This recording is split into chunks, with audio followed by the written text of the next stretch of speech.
Book 3, Chapter 111, continuing with verse 17.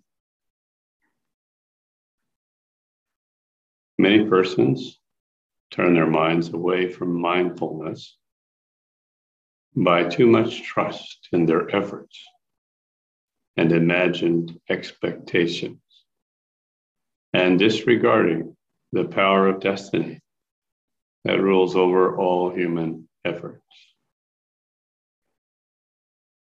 The mind, when it becomes long practiced in its highest duty, the cultivation of divine knowledge, becomes extinct in consciousness and is elevated to its highest state of intellectual form.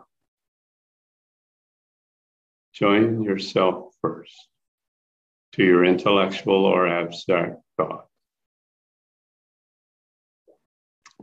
and then to your supreme speculation. Then become the master of your mind. Contemplate on the nature of the supreme soul, thus relying on your efforts and converting the conscious mind to its state of detached unconsciousness. You can attain the highest state of stability that knows no decay or destruction. Of course, what we have here is the exact sadhana that we perform in Sahasra Sirsha Brahma meditation.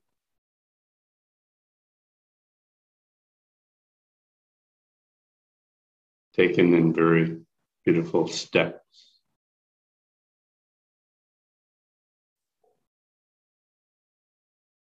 Join yourself first to your intellectual or abstract thoughts, and then to your spiritual speculation. Then, being the master of your mind, contemplate on the nature of the Supreme Soul.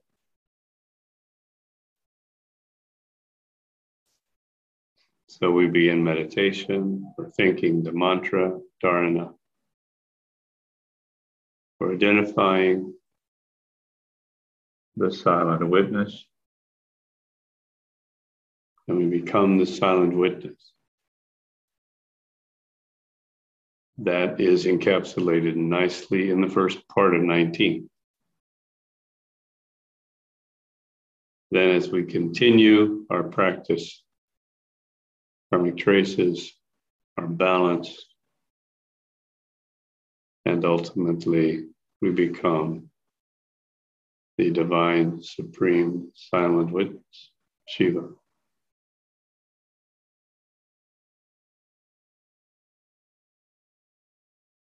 Verse 21, is by your efforts and fixed attention, O Rama, that you can correct the errors of your mind. Just like one gets over his wrong perception of mistaking one thing for another.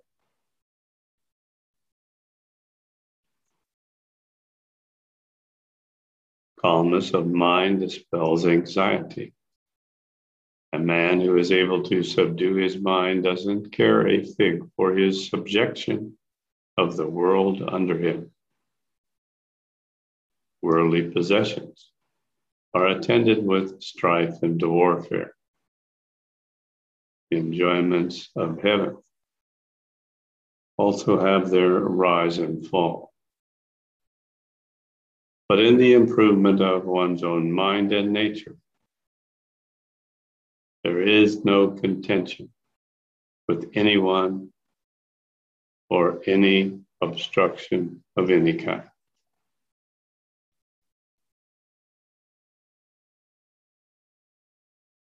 Those who cannot manage to keep their minds under proper control find it hard to manage their failures well. The thought of being dead and being born again as a man continually occupy the minds of the ignorant with the idea of their ego. Nobody is born here or dies at any time. The mind conceives its birth and death and migration in other bodies and worlds. It goes from here to another world, and there it appears in another form, or it is relieved from the encumbrance of flesh, which is called liberation. Then where is this death? And why fear to die? Whether the mind wanders here or goes to another world with its earthly thoughts, it continues in the same state as before, unless it is changed to another form by its attainment of liberation. It is in vain that we are overwhelmed in sorrow upon the death of our brethren and dependents. We know it is the nature of the mind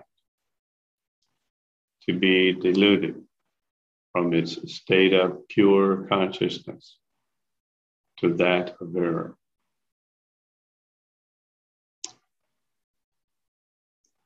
It is repeatedly stated, both before and afterwards, and in many other places of this world, that there is no other means of obtaining true knowledge without subduing the mind.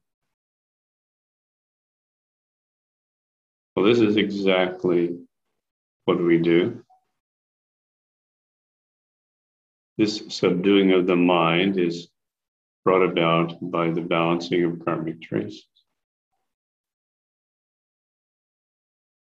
I repeat the same lesson, that there is no way except by government of the unruly mind come to the light of the truly real, clear, and universal knowledge of the Supreme.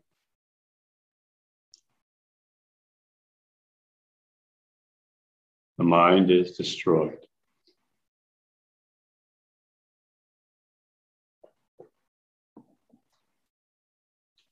The soul attains its tranquility, and the light of intellect shines forth in the cavity of the heart. Hold fast the discus of reason and cut off the bias of your mind. Be sure that no disease will have the power to molest you if you have the good sense to despise objects of pleasure that are attended by pain. By locking the members of the mind, you cut it off altogether. These members, the essence of the mind, are ego and selfishness. Shun yourself, that is I, and these are mine. Without these feelings, the mind is cast down like a tree felled by the axe. It is dispersed like a scattered cloud from the autumn sky. The mind is blown away by its lack of ego and selfishness, like a cloud by the wind. It is dangerous to wage a war against winds, weapons, fire, or water in order to obtain the objects of worldly desire. There is no danger whatever in destroying the growing, soft, and tender desires of the mind. What is good and what is not are well known for certain, even to children. Therefore, employ your mind to what is good, as they train children in the path of goodness. Our minds are as stubborn and indomitable as ferocious lions of the forest. They are true victors who have conquered these and are hereby entitled to salvation. Our desires, with their unsatisfied thirst after monetary gain, are like fierce lions. Desires lead us to dangers that are elusive as the mirage of the desert.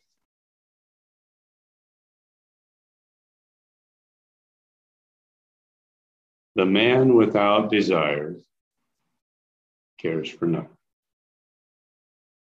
Whether the winds howl with the fury of storms, or the seas break their bonds, or the 12 sons of the zodiac rise at once to burn the universe. The mind is the root that grows the plants of our good and evil, and all our happiness and sorrow. The mind is the tree of the world, and all people are like its branches and leaves. One who has freed the mind from its desires prospers everywhere. He who lives in the dominion of detachment rests in his heavenly joy. The more we curb the desires of our minds, the greater we feel our inward happiness. Like the fire being extinguished, we find ourselves cooled from its heat. Should the mind long for millions of worldly mansions in its highest ambition, it is sure to have them spread out to view within the minute particle of its own existence.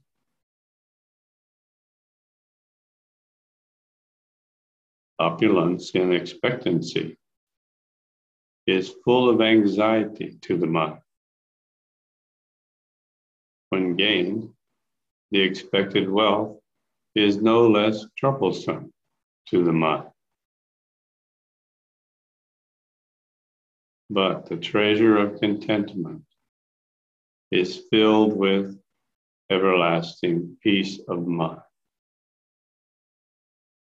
Therefore, be victorious over your greedy mind by abandonment of all your desires.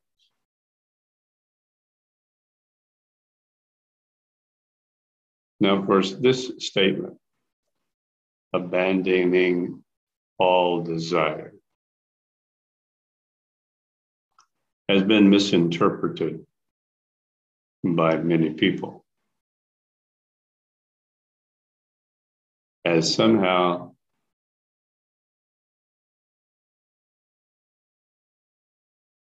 consciously and with energy we are able to abandon desires. What this means by abandonment of your desires is you have to balance the individual karmic traces that are at the root of these desires. This is how you're victorious.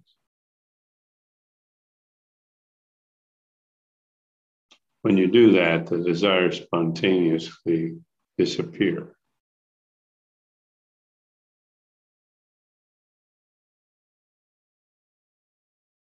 With the highly holy virtue of your unmindfulness,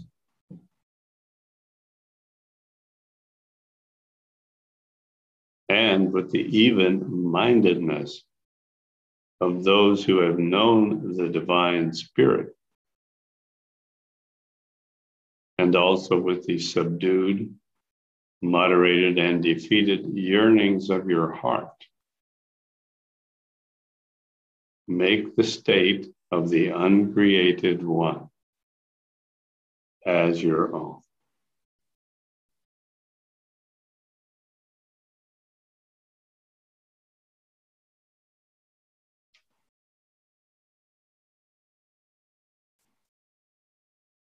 Chapter 112. Motion, restlessness, is inherent in the mind. The mind is its own cure. Vasishtha continued.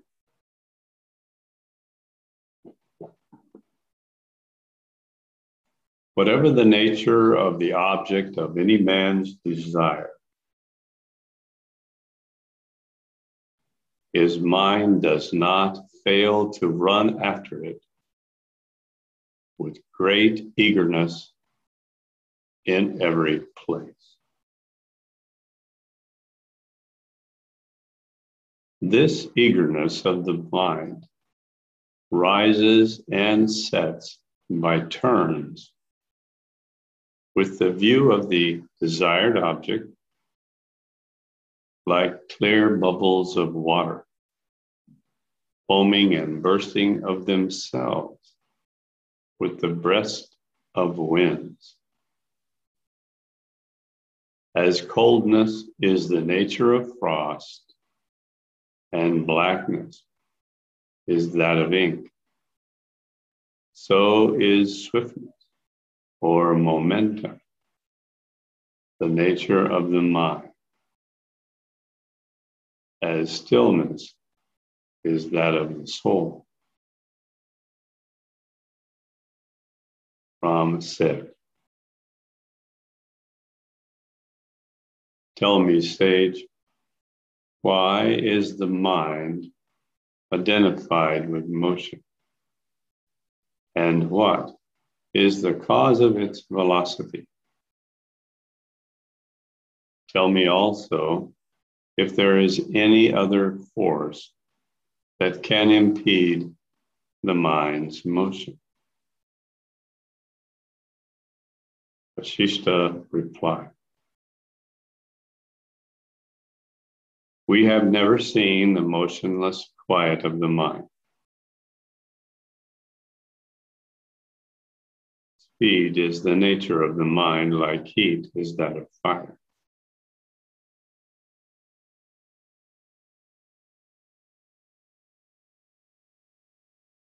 This vacillating power of motion, which is implanted in the mind, is known to be of the same nature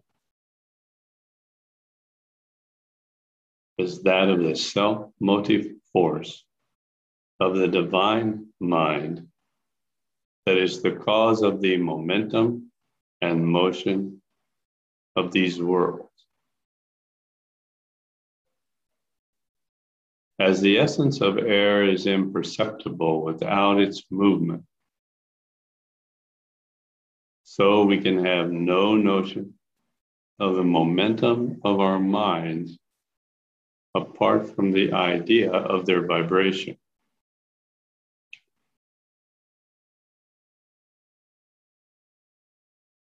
The mind, which has no motion, is said to be dead and defunct. The suspension of mental agitation is the condition of yoga stillness and leads to our ultimate liberation.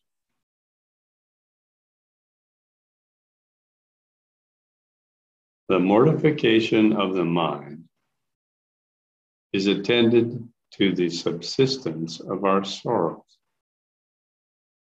But agitated thoughts in the mind are cause of all our sorrow. The monster of the mind, being roused from its rest, raises all our dangers and disasters.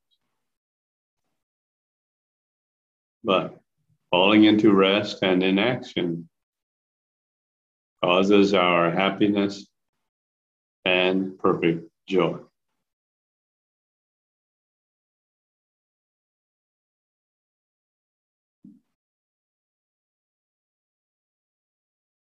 The restlessness of the mind is the effect of its ignorance.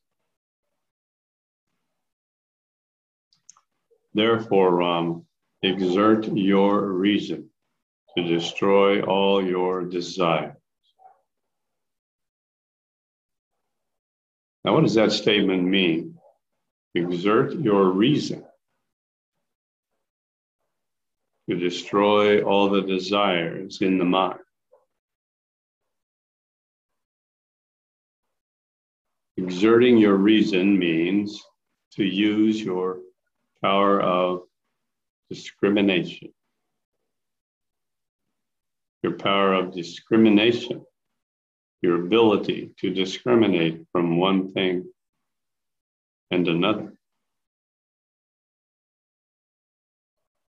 is the essential quality of the mind driven by karmic traces.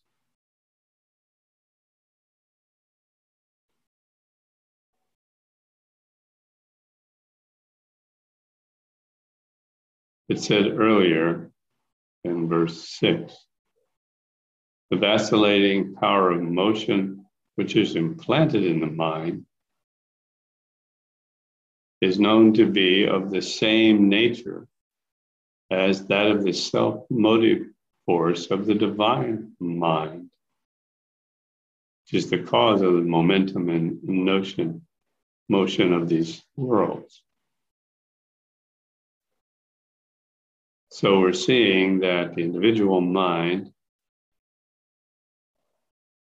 is based on individual karmic traces in parallel to how the divine mind is based on divine karmic traces. And as the divine mind explores its divine karmic traces, this creates a current, an underlying current, like in a river. And then the individual mind is like a leaf floating on that river. So as the river flows, the leaf is moved.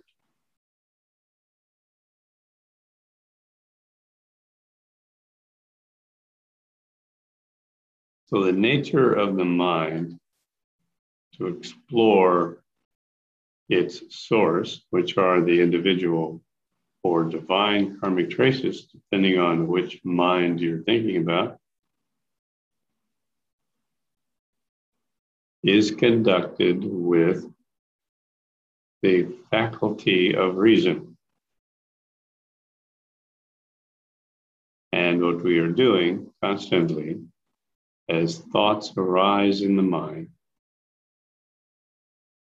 is we are accepting a thought as an object in the mind. And this we do even though we know that this thought in the mind is all illusion. Why do we do this? Why do we pay attention to the illusion? Why do we give the illusion, which is represented by the ripples in the mind as thoughts, why do we give that significance?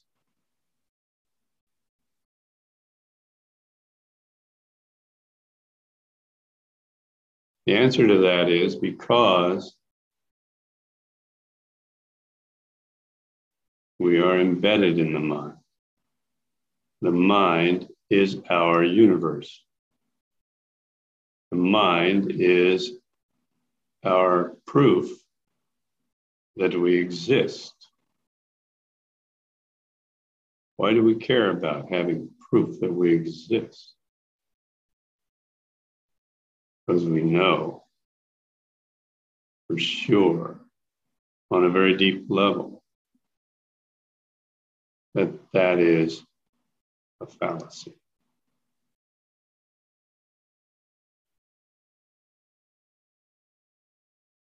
So we're continually trying to reinforce what we know to be a lie, what we know to be untruth. This is the operation of the ego.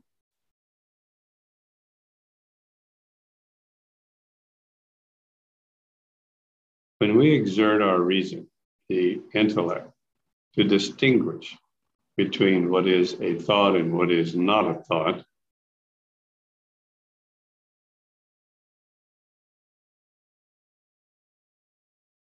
we have the opportunity to balance the karmic traces that are arising in the mind as thoughts.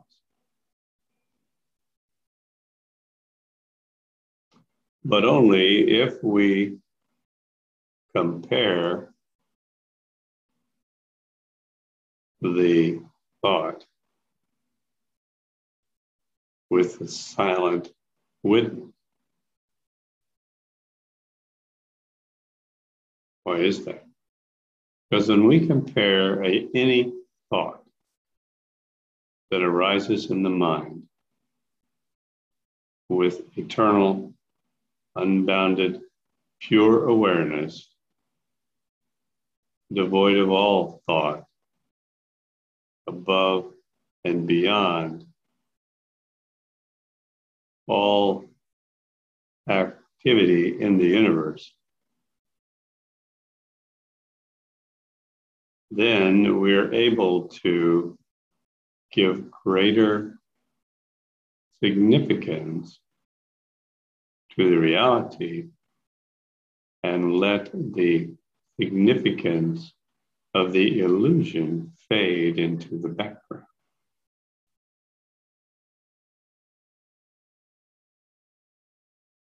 Whenever we try to compare the reality of pure being, pure consciousness, Shiva, that which is eternal and unbounded, with no hint of a boundary, no hint of anything to restrict its freedom to be infinite, with something that is extremely bounded and defined like a thought,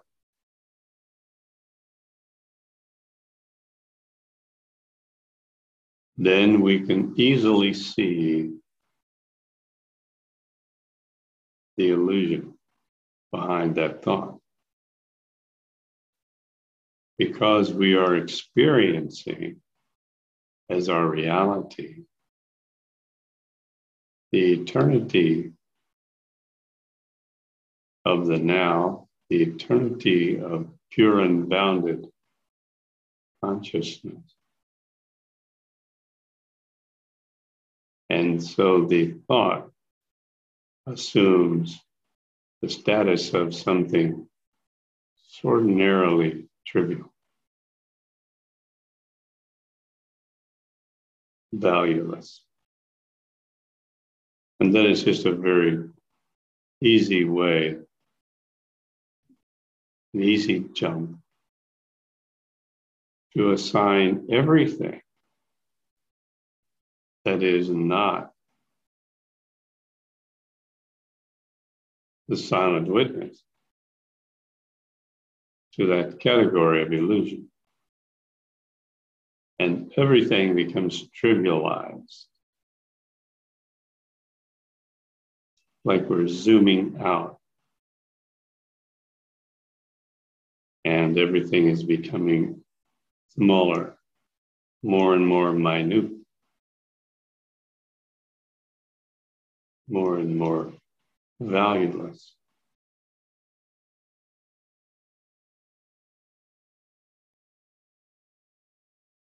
By doing this, we obtain that state of supremacy over our individual karmic traces. We gain control over our individual karmic traces as illusory vibrations. They're not even real vibrations in consciousness. They're very much like a mirage, only appearing to be real when we allow ourselves to do so.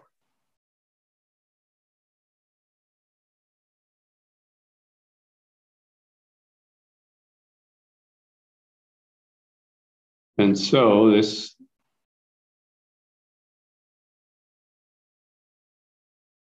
restlessness of the mind that arises is then known to be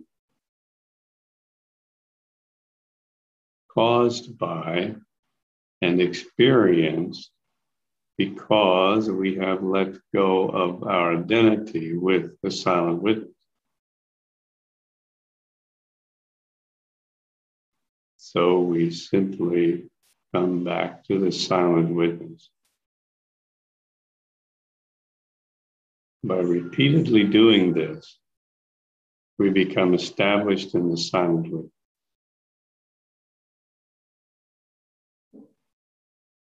And by doing this, becoming established in the silent witness, we achieve ultimate freedom, Jivan Mukti.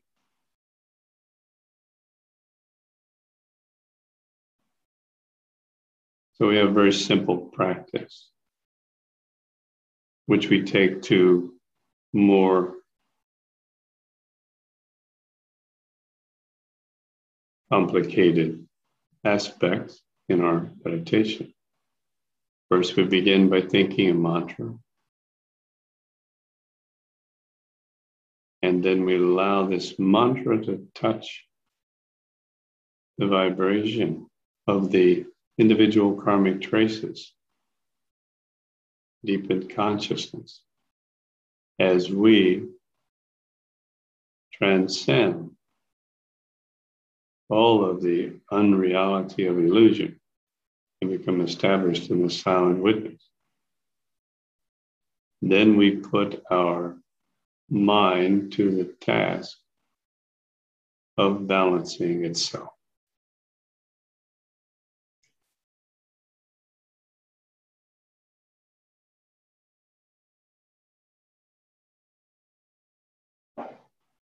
By doing that, we destroy the internal desires of the mind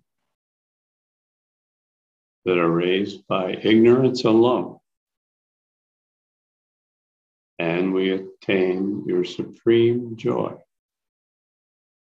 by your resignation to the divine will. So by flowing in this river of divine karmic traces,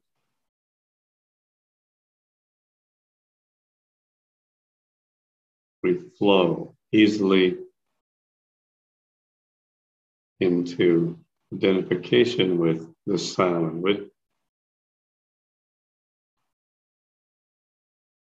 The mind is a thing that stands between the real and unreal, and between intelligence and dull matter.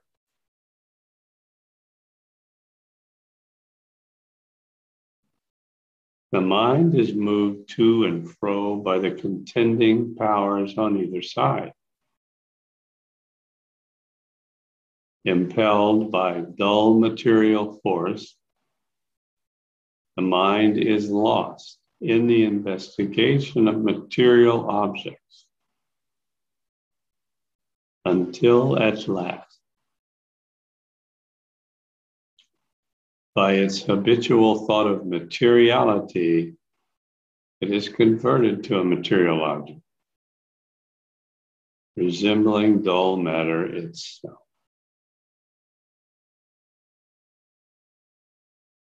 But the mind, being guided by its intellectual powers to investigate abstract truths, becomes an intellectual principle by its continued practice of thinking itself as such. So this is a very good summary of the necessity of the practice of meditation.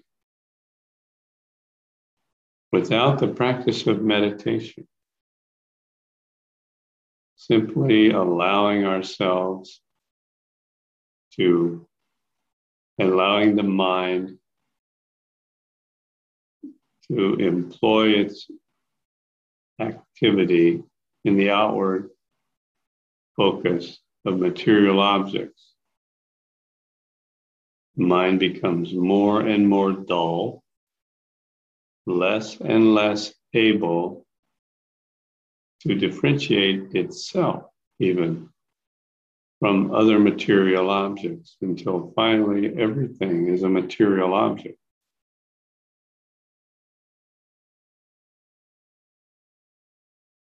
This is exemplified by the direction of modern science, which is not science at all, which wants to achieve the singularity. Now, singularity sounds like, wow, this is unity, isn't it? This is becoming one. The scientists are so brilliant. But what they're doing, their singularity is a false singularity, an illusory singularity. They want to become unified with what? A stupid computer. When you look at this, it is laughable. Don't have to have very much understanding to see how utterly stupid it is. They have converted their consciousness into something that is so material that they think it can literally be uploaded into a material object different from the physical body, and somehow magically, and it is, by pure magic and wishful thinking and stupidity, that this consciousness, which they have identified as something so material that it can literally be uploaded into a computer, which is pure material object and somehow become immortal. But of course, there's a little complication there. What if the electricity goes off? Oops. So we have to have all sorts of support systems, redundancies. It is endless. The investigation of the stupidity that modern science has taken as its challenge.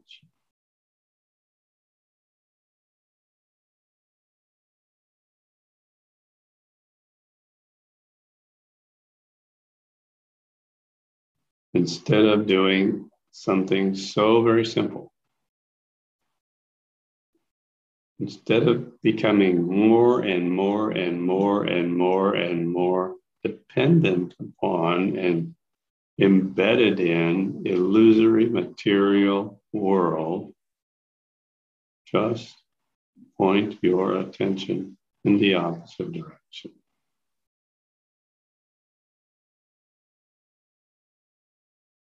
Allow the mind to become guided by its intellectual power to investigate abstract truths. And it becomes an intelligent and intellectual principle by its continued thinking of itself as such.